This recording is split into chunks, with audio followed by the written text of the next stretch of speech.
भगवद्गीता जशी आहे तशी. अध्याय 9.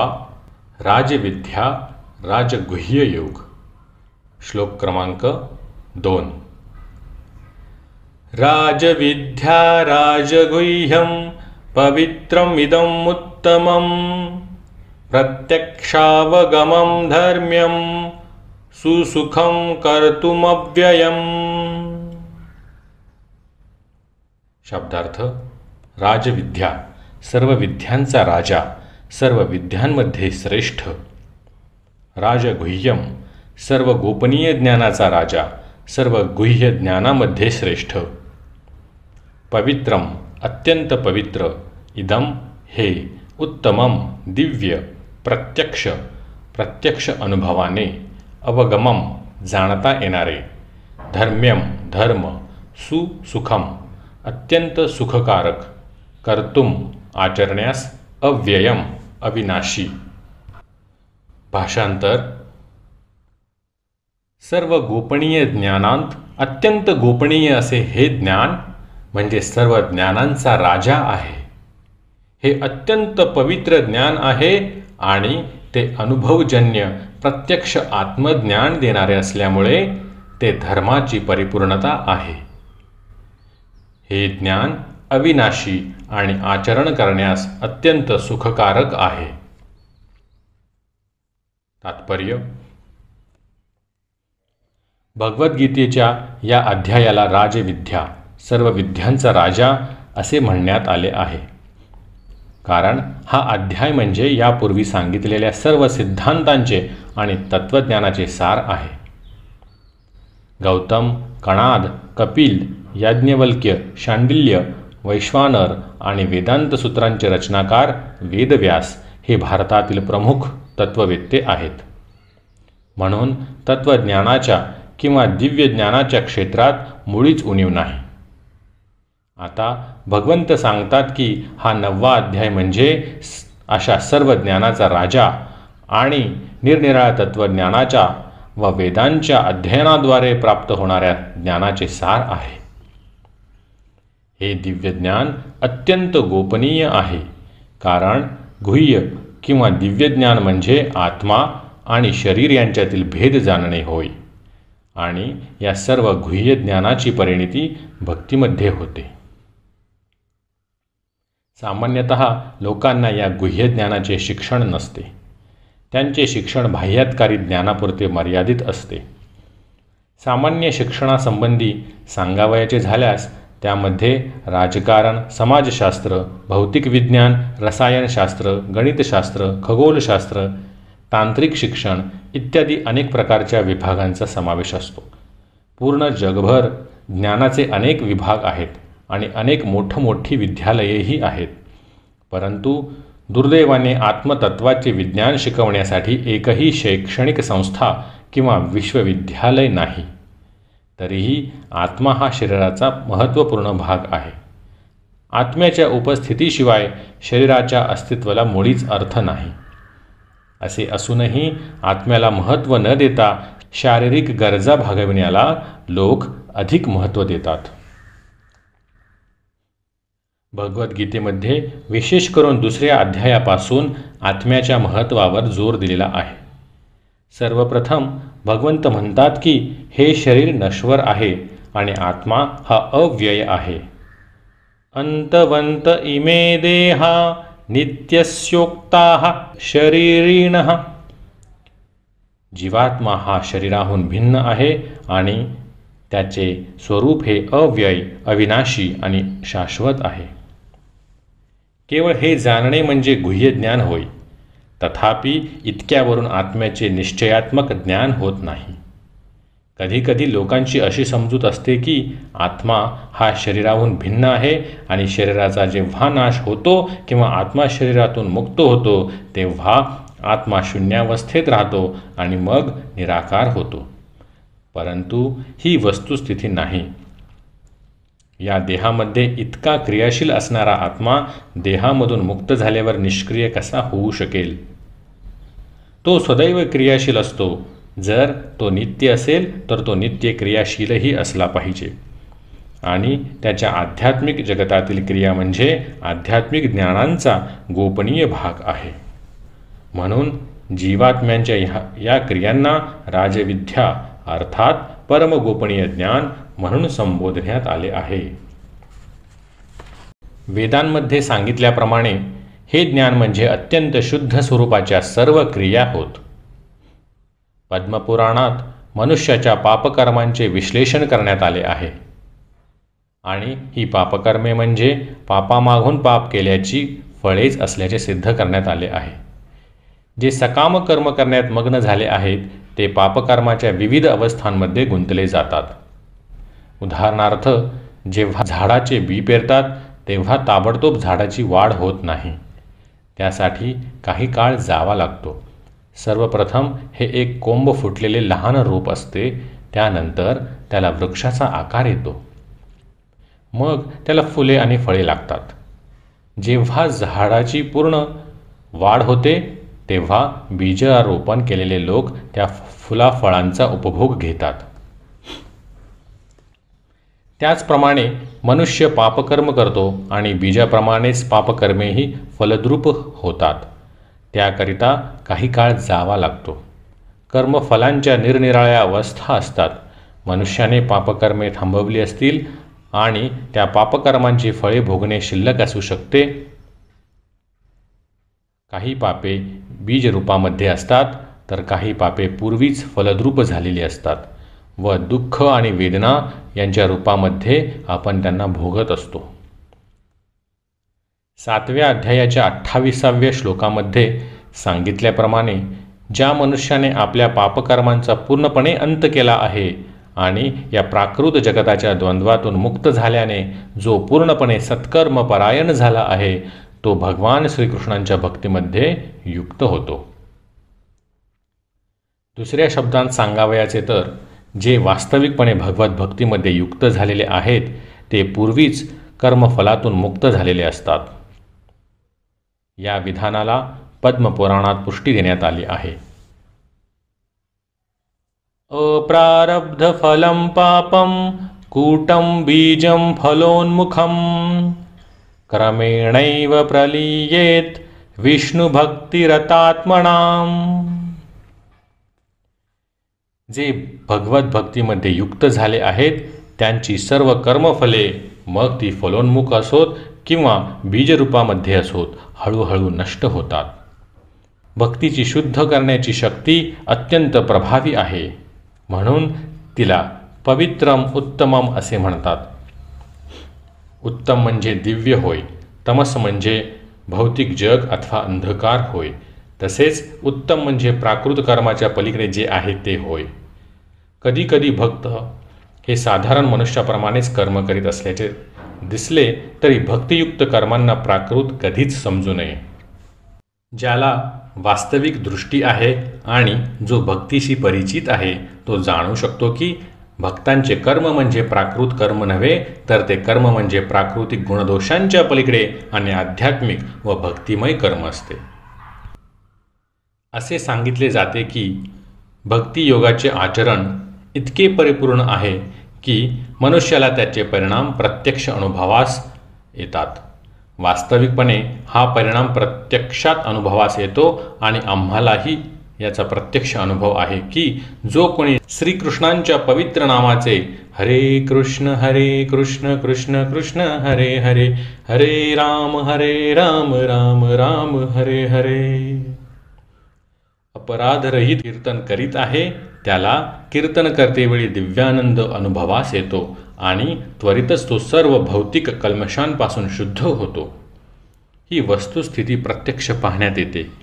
याशिवाय जो कोणी केवळ श्रवणच नाही तर भक्तीचा प्रचार करण्याच्या प्रयत्नात संलग्न होतो किंवा कृष्ण भावनामृताच्या प्रसार कार्यात मदत करतो त्याला सुद्धा हळूहळू आध्यात्मिक उन्नतीचा अनुभव येतो. आध्यात्मिक जीवनातील ही प्रगती कोणत्याही प्रकारच्या पूर्व शिक्षणावर किंवा पूर्व पात्रतेवर अवलंबून नाही. हा मार्ग स्वतःमध्येच इतका पवित्र आहे की केवळ या मार्गामध्ये निमग्न झाल्यानेच शुद्धीकरण होते. वेदांत सूत्रातही 3.2.26 याचे वर्णन पुढील शब्दांत करण्यात आले आहे. प्रकाशश्च कर्मण्यभ्यासात. भक्तियोग इतका प्रभावी आहे की केवळ भक्तिपूर्ण कार्यामध्ये निमग्न झाल्यामुळेच मनुष्य प्रबुद्ध होतो. याचे प्रत्यक्ष उदाहरण नारद मुनींच्या पूर्वजीवनावरून पाहण्यास मिळते. नारद मुनी आपल्या पूर्वजन्मात दासीपुत्र होते. ते अशिक्षित होते, तसेच त्यांचा उच्च कुळातही जन्म झाला नव्हता. परंतु जेव्हा त्यांची माता महान भक्तांची सेवा करीत असे तेव्हा ते सुद्धा त्यांची सेवा करीत असत. कधीकधी ते स्वतः भक्तांची सेवा करीत असत. नारद मुनी प्रार्थना करताना म्हणतात की उच्छिष्टलेपानुमोदितो द्विजैः सकृत्स्म भुञ्जेतद् पास्तकिल्बिषः एवं प्रवृत्तस्य विशुद्धचेतस तद्धर्म एवात्मरुचिः प्रजायते. श्रीमद भागवताच्या या श्लोकामध्ये 1.5.25 नारद मुनी आपले शिष्य व्यासदेव यांना आपल्या पूर्वायुष्याबद्दल सांगतात. ते म्हणतात की बाल्यावस्थेत महाभागवतांची चातुर्मास्यामध्ये सेवा करीत असताना ते त्यांच्याशी निकट सत्संग करीत असत. काही वेळा ऋषीमुनी आपले शेष अन्न पानावरच सोडत असत आणि ती पात्रे धुणाऱ्या बालकाला शेष अन्नाची चव घेण्याची इच्छा होई. म्हणून महान भक्तांकडून तो बालक शेष अन्न ग्रहण करण्यासाठी अनुमती घेत असे आणि मग त्यांच्या अनुमतीने नारद ते शेष अन्न खात असत. यामुळे तो बालक सर्व पापकर्मांतून मुक्त झाला. जसे जसे त्या बालकाने अन्नसेवन केले तसतसे हळूहळू ऋषींप्रमाणे त्याचे हृदयही शुद्ध झाले. महान भक्त अखंड भगवत भक्तीचे श्रवण आणि कीर्तनाद्वारे रसास्वादन करीत असतात. नारदांमध्येही त्या अभिरुचीचा हळूहळू विकास झाला. नारद मुनी पुढे सांगतात की तत्रान्वहं कृष्णकथाः प्रगायताम् अनुग्रहेणाशृण्वं मनोहराः ताः श्रद्धयामेनुपदं विशृण्वतः प्रियश्रवस्यंग ममाभवत् रुचिः. साधूंशी सत्संग केल्याने नारदांनाही भगवंतांच्या लीलाचे श्रवण आणि कीर्तन करण्याची गोडी प्राप्त झाली व भक्ती करण्याची दृढ इच्छा त्यांच्यामध्ये निर्माण झाली. म्हणून वेदांत सूत्रामध्ये सांगितल्याप्रमाणे प्रकाशश्च कर्मण्यभ्यासात. मनुष्य जर भक्तिपूर्ण सेवेमध्ये केवळ निमग्न झाला तर सर्व काही त्याला आपोआपच प्रकट होते आणि प्रकट झालेले सर्व काही तो जाणू शकतो. यालाच प्रत्यक्ष असे म्हटले जाते. धर्म्यम शब्दाचा अर्थ धर्ममार्ग असा आहे. वास्तविकपणे नारद हे दासीपुत्र होते. त्यांना शालेय शिक्षण प्राप्त करण्याची संधी मिळाली नव्हती. ते केवळ आपल्या मातेला सहाय्य करीत असत आणि सुदैवाने त्यांची माताही भक्तांची सेवा करीत असे. भक्तांची सेवा करण्याची संधी नारदांनाही मिळाली आणि केवळ त्यांच्या सत्संगामुळे सर्व धर्मांचे परमलक्ष्य त्यांना प्राप्त झाले. श्रीमद भागवतात सांगितल्याप्रमाणे स वै पुंसां परो धर्मो यतो भक्तिरधोक्षजे.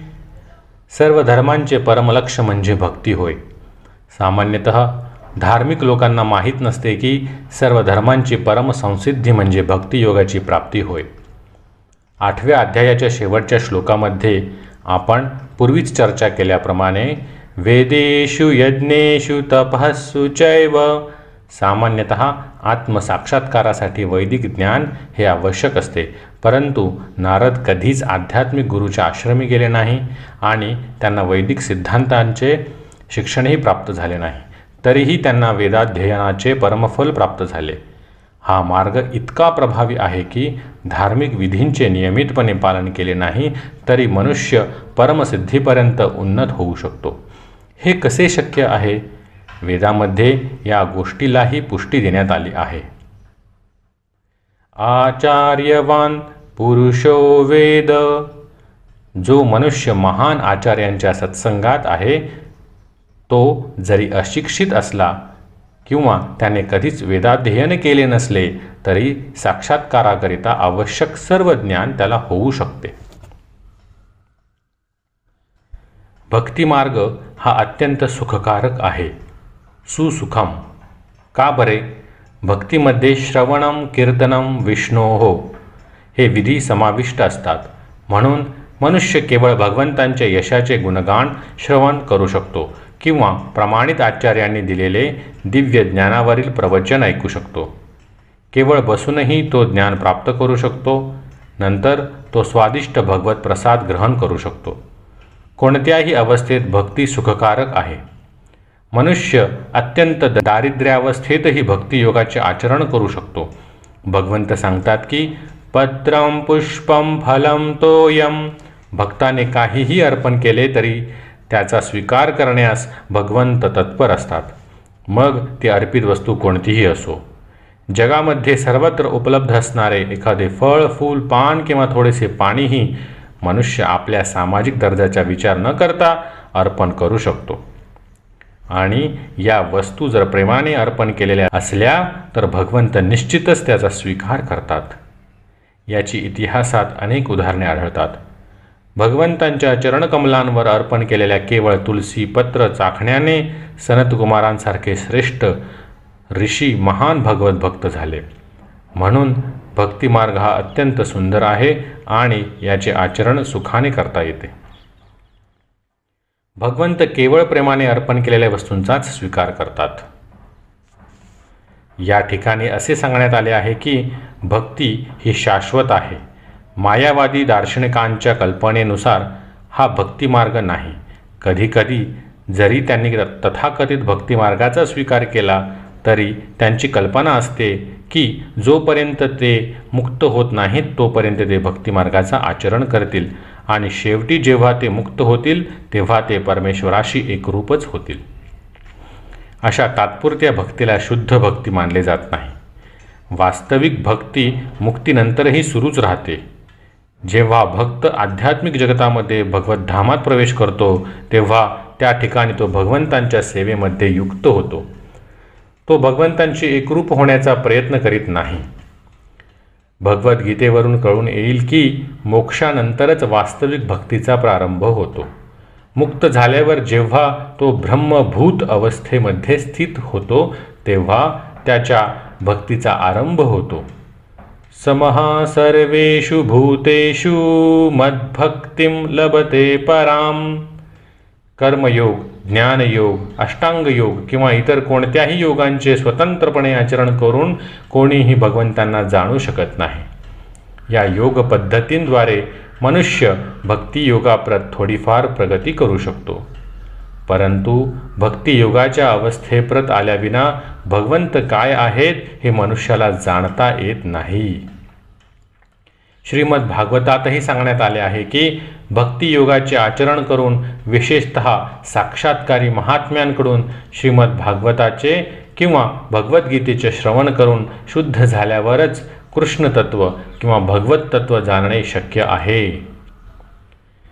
एवं प्रसन्न मनसो भगवद्भक्तियोगतः. जेव्हा मनुष्याची सर्व निरर्थक गोष्टींपासून चित्तशुद्धी होते तेव्हा भगवंत म्हणजे काय आहेत हे जाणू शकतो. याप्रमाणे कृष्ण भावनाभावित भक्तिमार्ग हा सर्व विद्यांचा आणि सर्व गोपनीय ज्ञानांचा राजा आहे.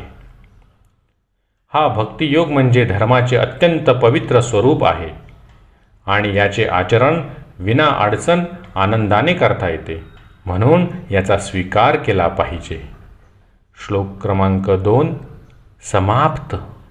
हरे कृष्ण कृष्ण कृष्ण हरे हरे, हरे राम राम राम हरे हरे.